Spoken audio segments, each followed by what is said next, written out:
મામાની ઘરે વેકેશન કરવા જાય ને મામા ફૂઈના તેવડા હોય એટલે બધાને આ પ્રશ્ન તો બનતો જ હોય. જો આ બે મામા ફૂઈના દેવું હશે ને તો જીરીકમાંથી જીરીક ભાગ દે, બાંધવું હશે ને તો બાકસની હળીમાંથી એ બાંધશે.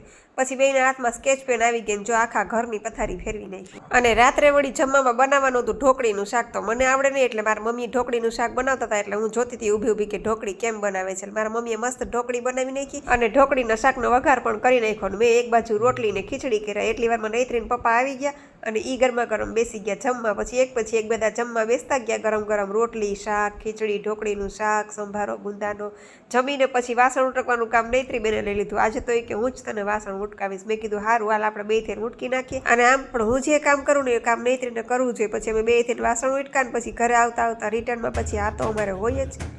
બસ પછી નૈત્રીબેને ગુલ્ફી ખાધી, મેં એના પપ્પાએ ઠંડો ઠંડો રસ પીધો. તો વિડીયો તમને જો ગમે તો લાઈક, શેર અને સબસ્ક્રાઈબ કરવાનું ભૂલતા નહીં. તો આવજો, જય સિયારામ.